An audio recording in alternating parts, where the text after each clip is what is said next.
안녕하십니까. 증권산업 발표를 맡은 여윤기 연구원입니다. 25년 증권산업 전망은 비우호적, 신용도 전망은 부정적입니다. 금리 인하 기조가 나타나는 점은 증권사의 영업이나 재무관리 측면에서 긍정적인 요소입니다. 그러나 높은 경기 불확실성이 지속되는 점, 부동산 금융 관련 부실 위험이 내재된 점, 부동산 금융을 대체하는 수익원 확보가 쉽지 않은 점 등을 종합할 때 25년 전망은 부정적이라 판단합니다. 키 이슈 항목들을 살펴보면 금리 측면에서는 다소 긍정적이나 조달 환경, 규제 및 정책, 부동산 경기 등 여타 항목의 경우 중립적 또는 부정적 영향을 미칠 것으로 분석합니다. 바로 본론으로 넘어가겠습니다. 당사는 증권사의 사업 부문을 투자중개, 자산관리, IB, 운용 등 4개 부문으로 구분하여 분석하고 있습니다. 24년에는 증시 환경이나 금리 측면에서 모두 양호한 환경이 조성된 결과 IB 부분을 제외한 3개 사업 부문의 실적이 23년 대비 개선되었습니다. 다만 24년 하반기 기준금리 인하에도 불구하고 증시 하락, 경기 불확실성 확대 등 사업 환경이 다소 비호적으로 조성되기 시작했습니다. 이어서 사업 부문별로 좀 더 자세히 살펴보겠습니다. 먼저 투자중개 부문의 경우 증시 거래 대금과 신용공여금 잔액이 부문 성과에 영향을 주는데 오른쪽 상단, 왼쪽 하단 그래프를 보시면 24년 하반기 들어 증시 하락, 경기 불확실성 확대 등으로 규모가 감소하기 시작했습니다. 즉 사업 환경이 다소 비호적인 추세를 보이고 있습니다. 해외 주식 거래 대금이 과거 대비 증가했지만 일부 대형 증권사에 집중되어 있고 아직 전체 거래 대금에서 차지하는 비중 또한 낮은 편이어서 전체 투자 중개 부분 실적에 미치는 영향이 크지 않은 상황입니다. 금리 인하로 인한 유동성 확대가 투자 심리 변화에 영향을 미칠지 모니터링이 필요합니다. 자산관리 부문은 규제 강화와 파킹 거래 이슈 등으로 잔액이 22년 하반기부터 감소했으나 24년에는 고객 자금 유입이 나타나면서 잔액이 증가했습니다. 이에 전년 대비 실적 또한 개선되었습니다. 투자중개형 ISA, 퇴직연금 관련 자금 유입이 기대됨에 따라 앞으로의 전망도 긍정적인 편입니다. 다만 자산관리 부분에서 창출되는 수익 규모가 다른 사업 부분 대비 낮은 편인 점을 고려할 때 증권사 전체 실적에 미치는 영향은 제한적입니다. 다음은 IB 부분입니다. 최근 몇 년간 부동산 금융을 중심으로 성장했던 IB 부분의 경우 부동산 업황 저하로 인해 수익 창출력이 과거 대비 약화된 상황입니다. 23년부터 브릿지론 등 부실 우려가 높은 투자 자산에 대해 선제적으로 충당금 적립이 이루어진 점은 긍정적입니다. 그러나 충당금 적립과는 별개로 실질적인 부동산 금융 익스포저 정리는 더디게 이루어지고 있습니다. 향후 익스포저 정리 과정에서 추가적인 부실이 나타날 수 있어 모니터링이 필요합니다. 마지막으로 운용 부분입니다. 대부분의 증권사가 금리 인하 환경 속에서 운용 부분의 양적 확대를 통해 실적 개선을 도모하고 있습니다. 증권사 운용 자산의 대부분이 채권으로 구성되어 있어서 금리 인하기에 운용 성과가 비교적 우수했음을 우측 그래프를 통해 확인할 수 있습니다. 이러한 점에서 금리 인하 사이클이 도래한 점은 긍정적입니다. 하지만 금리 인하 기대감이 이미 일정 부분 선반영된 점을 고려하면 추가 금리 하락에 대한 기대감이 약화되는 경우에는 실적 개선 효과가 크지 않을 수 있습니다. 또한 대내외적으로 높은 불확실성이 지속됨에 따라 예상치 못한 실적 변동이 나타날 수 있어 모니터링이 필요합니다. 이번에는 앞서 분석한 각 사업 부문의 성과를 합산한 전체 영업순수익 기준으로 살펴보겠습니다. 왼쪽 그래프는 영업순수익 추이인데 과거 증권산업의 영업순수익은 분기 평균 약 5조 원을 기록했으나 22년 하반기 부동산 시장이 저하된 이후에는 분기 평균 약 4조 원으로 감소했습니다. 우측 그래프는 판관비 대비 영업순수익 비율입니다. 해당 비율이 높을수록 고정비용 대비 수익성이 높은 것을 의미합니다. 여기서는 대형사와 중소형사로 구분해서 분석했는데 대형사의 경우 중소형사 대비 수익성이 높을 뿐만 아니라 회복 속도 또한 빠른 것을 확인할 수 있습니다.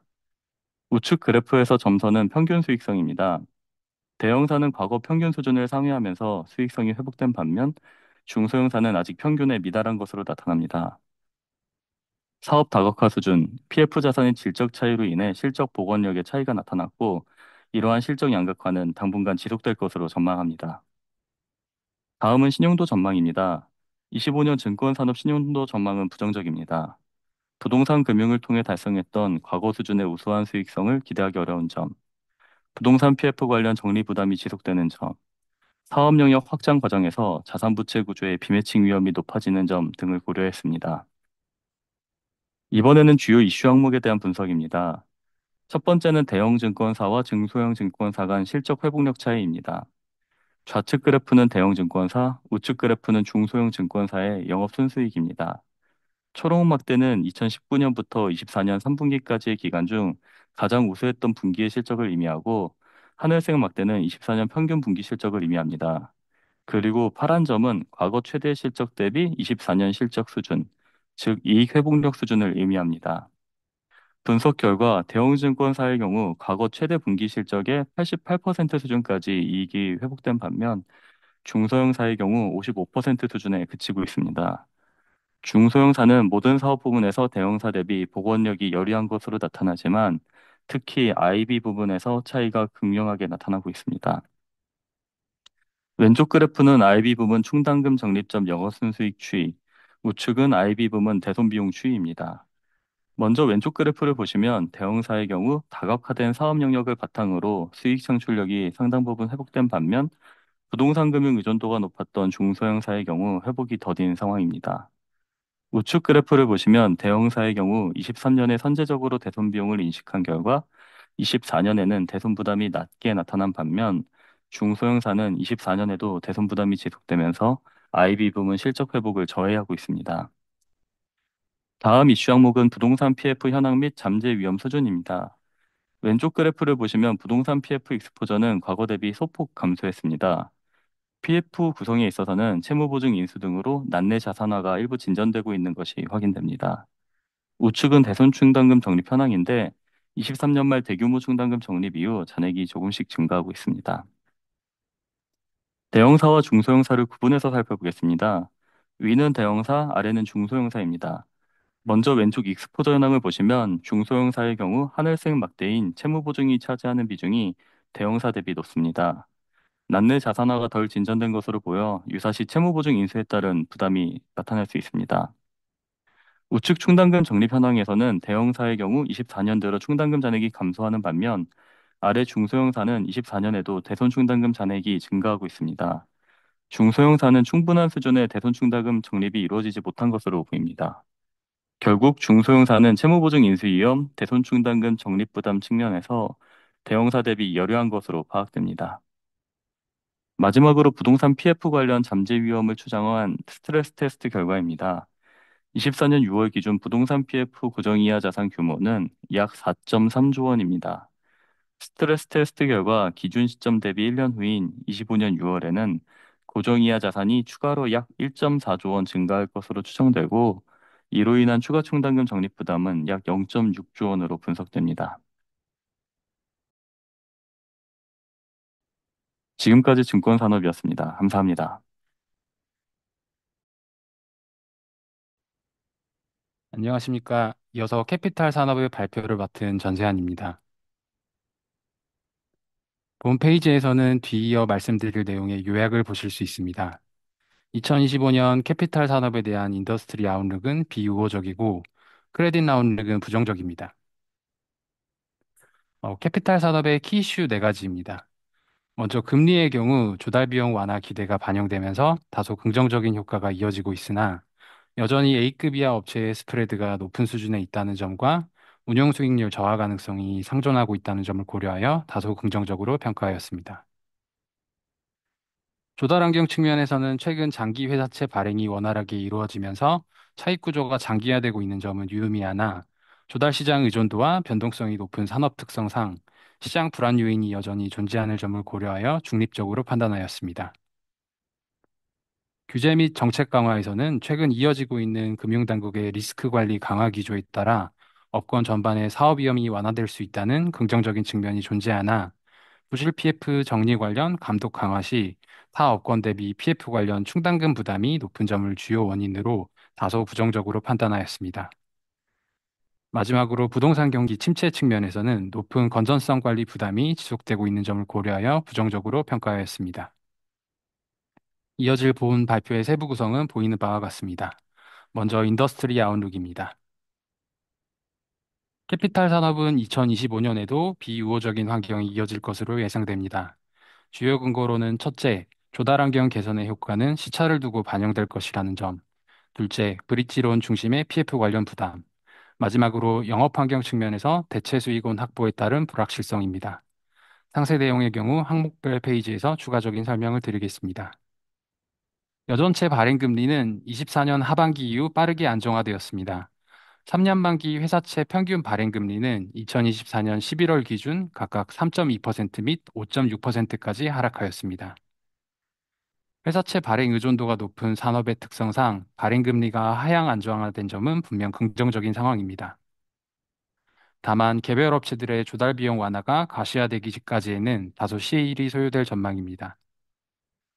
시장 금리의 추가 인하 폭과 속도에 대해서 불확실성이 존재하는 가운데 단기적으로 2025년 내 만기도래 여전체 규모가 높지 않고 만기도래 여전체 평균 금리와 현재 발행 금리의 차이 또한 크지 않기 때문입니다. 한편 신용등급별로는 AA급의 경우 25년부터 발행 만기 스프레드가 음해 스프레드로 전환되는 등 가시적인 조달 비용 경감이 예상되나 A급 이하의 경우 개별 업체별 리스크와 조달 안정성을 계속적으로 모니터링할 필요가 있습니다. 다음으로 부동산 PF 관련 이슈입니다.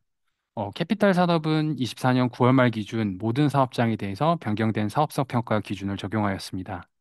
평가 결과 당사 유효 등급 업체 기준 전체 PF 중 사업성 유의 이하 비중은 약 9%이며 사업장별로 정리 절차가 진행 중입니다. 최근 브릿지론을 중심으로 금융당국의 부실 PF 정리 의지가 높은 가운데 2025년 중 PF 정리 절차는 가속화될 것으로 전망되며 PF 정리에 따른 손실 부담 규모에 대한 모니터링이 필요합니다. 특히 현행 여신금융협회 모범 기준에 따르면 정리 절차 지연 시 공시지가 등 보수적인 회수 예상가를 적용하도록 하고 있어 정리가 지연되는 PF에 대해서 높은 수준의 충당금 적립이 예상됩니다. 영업 환경 측면에서도 업권 전반으로 어려움이 존재합니다. 현재 캐피탈사들의 수익 구조를 살펴보면 부동산 PF 중심의 이자 수익의 기여도와 성장성이 하락한 상황이며 업권 전반의 수익성 하락폭이 높습니다. 향후 가계대출 규제 강화, 부동산 PF 제도 개편과 같은 규제 환경 강화가 예상되고 있어 기존 이익 기반의 추가적인 약화 가능성이 증대되고 있습니다. 캐피탈사들은 추가 수익 확보를 위해 새로운 상품에 대한 신규 투자를 실행하고 있으나 아직까지 대체 수익 기반 확보에 따른 영업 환경 개선 여부에 대해 불확실성이 존재하는 상황입니다. 다음으로 크레딧 아웃룩입니다. 2025년 캐피탈 산업에 대한 신용 등급 전망은 부정적입니다. 먼저 사업 안정성 측면에서 저하된 수익성 보완을 위해 고위험 자산 투자 경향이 높아질 수 있습니다. 캐피탈 산업은 위험 가중 자기 자본 규제가 없어 고위험 자산 취급이 빠르게 확대되면서 사업 위험이 크게 증가할 가능성이 높습니다. 최근 대내외 불확실성이 높은 가운데 사업 위험 통제를 위한 개별 업체의 리스크 관리 능력이 중요할 것입니다. 재무 안정성 측면에서는 최근 이어져 온 비우호적인 시장 환경으로 인해 현재 캐피탈사들의 펀더멘탈 저하 수준은 높은 편이며 이에 따라 최근 지표 하락폭이 큰 건전성과 유동성 대응 능력에 대한 점검이 필요합니다. 건전성의 경우 브릿지론을 중심으로 구성된 건전성 저하 여신의 질적 수준을 고려할 때 단기간 내 뚜렷한 개선 가능성은 제한적일 것으로 판단합니다. 유동성 지표는 신용등급별 부담 수준 차별화가 예상되며 부동산 PF 부실 이슈 등이 존재하는 A급 이하 업체를 중심으로 모니터링을 강화할 필요가 있습니다. 한편 캐피탈사 전반으로 레버리지, PF 손실 부담 완화 목적으로 자본 확충 가능성이 증대되고 있습니다. 실제로 2024년 중에는 메리츠 캐피탈, 한투 캐피탈, JB우리 캐피탈에서 유상 증자가 이루어졌으며 이외에도 신종자본증권 발행이 이어졌습니다. 자본 확충은 신용도의 긍정적인 요소이며 당사는 자본 확충 시 잠재 부실 규모, 재무 안정성 개선 수준 등을 검토하여 신용 등급에 반영할 예정입니다. 캐피탈사 주요 이슈 업체의 모니터링 요소에 대해서 말씀드리겠습니다. 주요 이슈 업체는 M캐피탈과 한국투자캐피탈입니다. 먼저 M캐피탈은 당사 신용 등급 A-의 등급 전망 부정적이 부여되어 있습니다. 엔캐피탈의 경우 현재 진행 중인 새마을금고의 인수 절차의 진행 상황과 함께 저하된 영업 기반과 재무 안정성의 개선 가능성이 주요 점검 사항입니다. 한국투자캐피탈의 경우 조달 비용 상승 및 PF 관련 부실 인식에 따라 분기 순손실을 기록한 점을 감안하였습니다. 최근 그룹의 유상증자 등 지속적인 지원이 이루어지고 있는 점은 신용도의 긍정적인 요소입니다. 마지막으로 키 모니터링 포인트 두 가지를 말씀드리겠습니다. 먼저 여전히 관심이 높으실 부동산 PF 관련 건전성 지표 추이와 추가 손실 부담 가능성입니다. 현행 사업성 평가 체제 하에서 부실 PF에 대한 정리가 진행 중이나 캐피탈 업권의 경우 고정이하 또는 부실우려 PF의 대손 충당금 적립률이 평균 약 24% 수준으로 타 업권 대비 높지 않습니다. 정리 절차 지연으로 상각 처리하는 PF가 확대될 경우 관련 손실 인식 규모가 높을 수 있다는 점이 부담 요인입니다. 다만 24년 12월 금감원이 발표한 사업성 평가 결과 및 정리, 재구조화 현황에 따르면 사업성 평가 적용 확대에도 불구하고 금융업권 전반으로 9월 말까지 사업성 저하 여신 규모가 크게 증가하지 않은 점을 감안할 때 캐피탈 업권 또한 급격한 건전성 저하 가능성은 제한적일 것으로 판단합니다. 추가적인 건전성 저하 여신은 비주거 본 PF와 지방 브릿지론에 집중될 것으로 보이며 관련 여신 규모가 높지는 않으나 부동산 경기 저하세가 지속될 경우 시공사 부실 위험 또는 미분양 위험 확대에 주목할 필요가 있습니다. 두 번째로 캐피탈사의 사업 포트폴리오 현황에 대해서 말씀드리겠습니다. 하단의 그림은 신용등급별 영업자산 구성과 주요 부문별 손익 구성 추이를 분석한 결과입니다. 변화폭이 크지는 않으나 영업자산 구성 측면에서는 PF 자산 비중 감소와 함께 비부동산 기업 여신, 투자금융 중심으로 신규 영업자산 지급이 확대된 점, 주요 손익 구성에서는 이자 수익 기반이 감소하고 있는 점이 특징적입니다. 향후에는 캐피탈사들의 주요 이익 기반이었던 부동산 PF와 할부리스 자산에서 공통적인 저하세가 가속화될 것으로 예상되는 가운데 개별 업체별 사업 전략 및 위험 자산 선호도에 따라 자산 구성과 포트폴리오 위험 수준이 보다 다변화될 것으로 예상됩니다. 마지막으로 당사의 캐피탈사 신용등급 현황을 보여드리면서 발표를 마치겠습니다. 빨간색 음영은 신용등급 또는 등급 전망이 상향된 업체이며 파란색의 경우 하향된 업체입니다.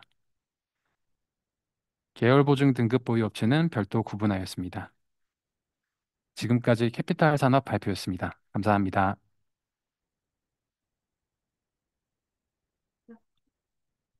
안녕하세요. 저축은행 담당 정호준입니다. 이어서 저축은행업 전망에 대해 말씀드리겠습니다.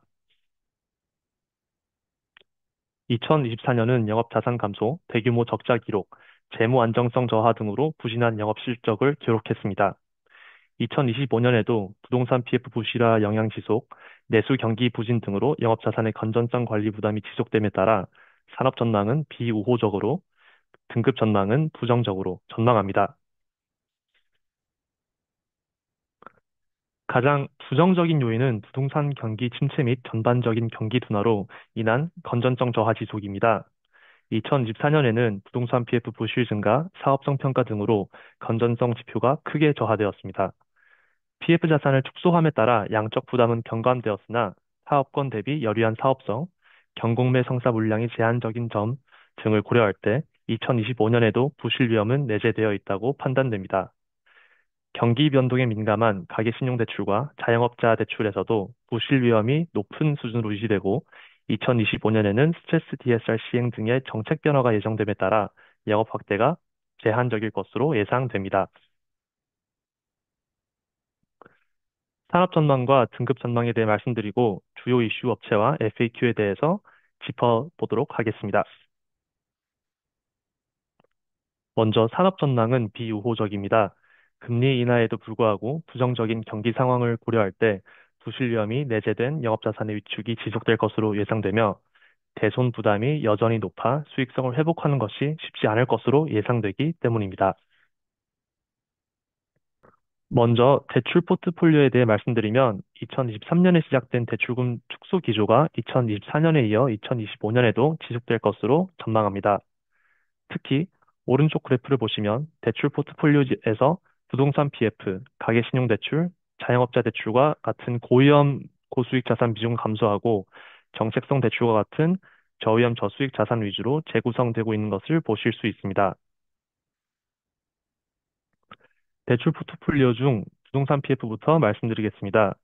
앞서 말씀드린 대로 여신 회수 및 경동매에 집중하면서 총 여신 내 그 비중이 줄어들며 양적 부담은 경감되었지만 질적 위험은 여전히 높은 수준입니다. 최근 PF 관련 가장 큰 정책 변화는 24년 2분기부터 시행된 PF 사업성 평가인데요. 사업성 평가 기준이 강화됨에 따라 브릿지론 위주로 부실 인식이 상당 부분 진행됐습니다. 브릿지론의 경우 가운데 그래프를 보시면 고정 이하 여신 비율이 24년 9월 말 44%, 맨 오른쪽 그래프를 보시면 유의 이하 비율은 47%까지 상승했는데요. 브릿지론 자산의 약 절반이 부실 인식됨에 따라 충당금 적립이 어느 정도 이뤄졌지만 부동산 시장 불확실성이 지속됨에 따라 남은 정상 요주의 분류 자산에도 부실 위험은 내재되어 있어 추가 손실 인식 가능성이 낮지 않을 것으로 판단됩니다. 본 PF 역시 높은 비수도권, 비주거형 비중 등으로 부실 위험이 내재한 것으로 보입니다. 또한 현재 부동산 시장 내에서 이미 부실화된 사업장들의 경공매 및 재구조화가 쉽지 않기 때문에 자산 건전성 지표 회복은 빠른 시일 내 회복 쉽지 않을 것으로 예상됩니다. 다음은 가계신용대출 및 자영업자 대출에 대해 말씀드리겠습니다. 불확실한 대내외 환경에 따라 변동성이 증대되고 있는 가운데 경기 민감도가 높은 저소득 저신용 차주의 연체율이 높은 수준으로 지속되고 있습니다. 특히 자영업자 대출은 평균적으로 80%를 상회하는 담보 LTV를 고려할 때 미회수 위험이 높은 것으로 파악됩니다. 맨 오른쪽 그래프를 보시면 자영업자 주택담보대출 LTV는 평균 86%, 비주택은 83%로 23년에 비해 가파르게 상승하고 있는 모습입니다. 내수 경기 회복 지연 등으로 비우호적인 사업 환경이 지속되고 있어 서민금융 최전방에 서 있는 저축은행의 부실 위험을 면밀하게 모니터링할 계획입니다.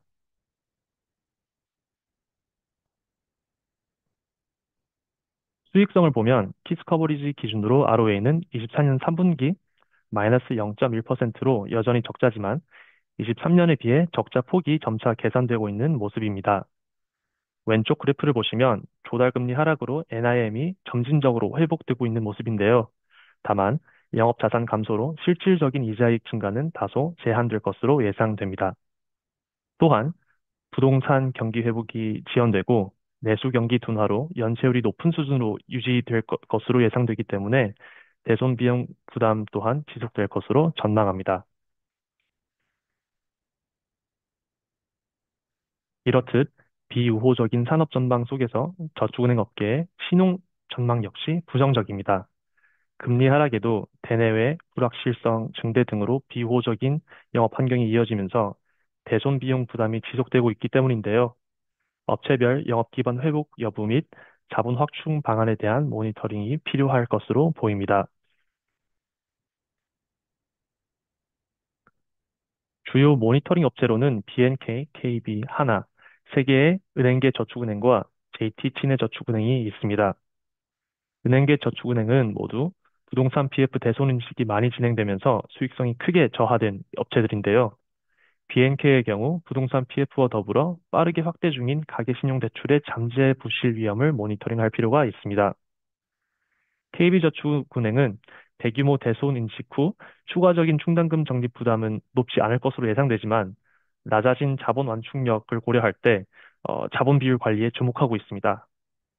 하나저축은행은 PF 에 기타 부동산 담보대출의 LTV 및 후순위 비중이 높아 미회수 위험이 내재되어 있어 모니터링이 필요합니다.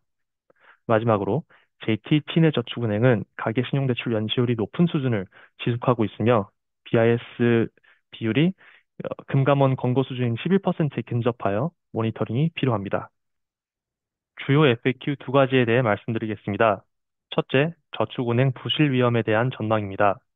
우선 부동산 PF에 대해서는 가장 위험한 시기는 지났다고 판단합니다. 본 PF보다 리스크가 높은 브릿지론의 경우 충당금 적립이 상당 부분 진행되었기 때문인데요. 다만 리스크가 완전히 해소된 것은 아닙니다.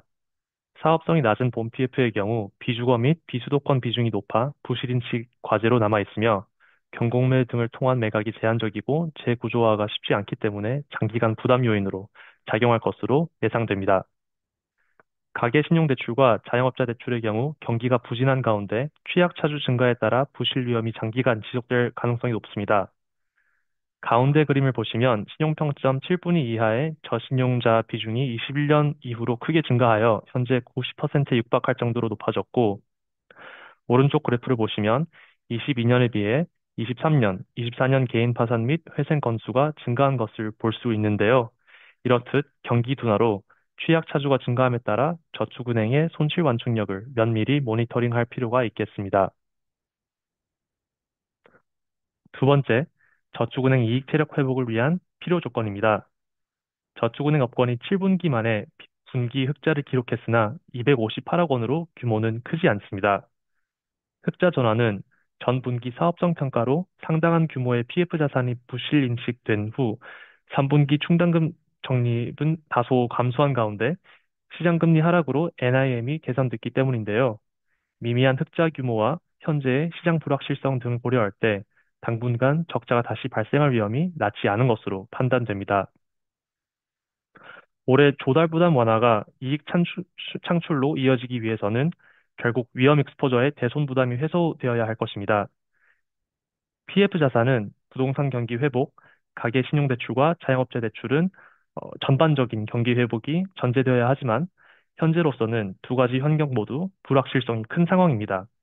더군다나 올해 다중채무자 대상으로 추가적인 충당금 적립이 필요하기 때문에 저축은행의 이익 체력 회복에는 상당 기간이 소요될 것으로 예상됩니다. 지금까지 저축은행 산업이었습니다. 감사합니다.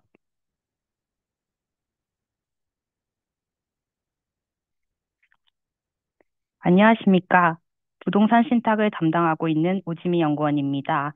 부동산 신탁업은 2024년에 이어 2025년에도 불확실성이 지속되는 모습으로 부동산 신탁업에 대한 한국 신용평가의 인더스트리 아웃룩은 비우호적, 크레딧 아웃룩은 부정적입니다.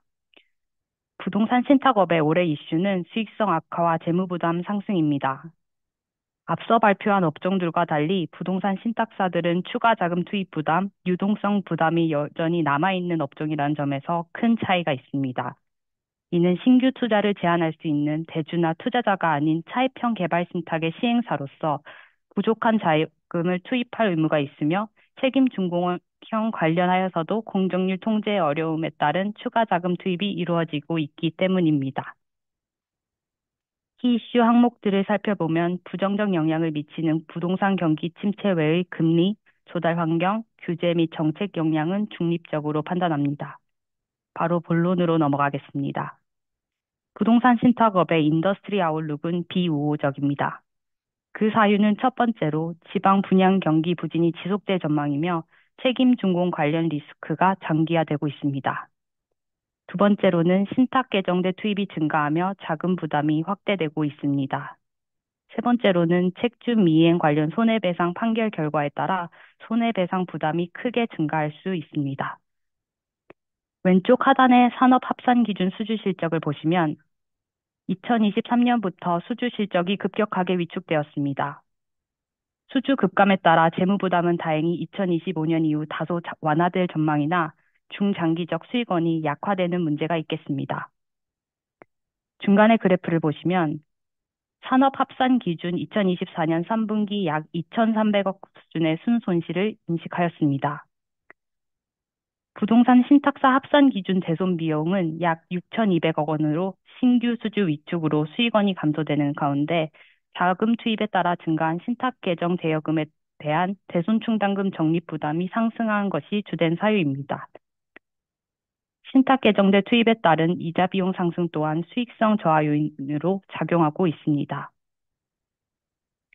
부동산 신탁업은 신탁 계정대 투입이 증가하며 자금 부담이 확대되고 있습니다.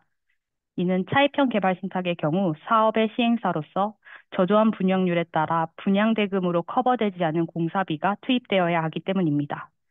또한 경상적인 상황에서는 자금이 투입되지 않은 책준형 사업장에서도 2024년 들어 공사비 급등 등으로 공정률 통제가 어려워지며 추가적인 자금 투입이 이루어지고 있는 상황입니다.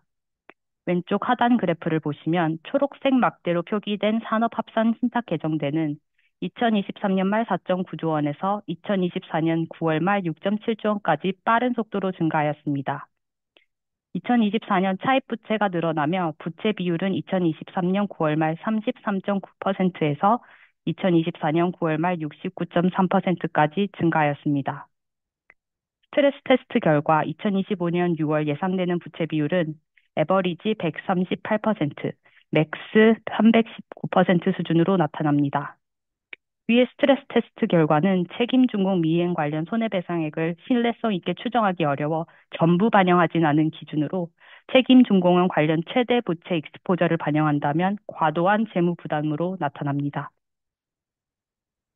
부동산 신탁사의 자금 투입 부담은 당분간 지속될 것으로 보이나 다행히 2025년 상반기 이후부터는 점진적으로 경감될 전망입니다.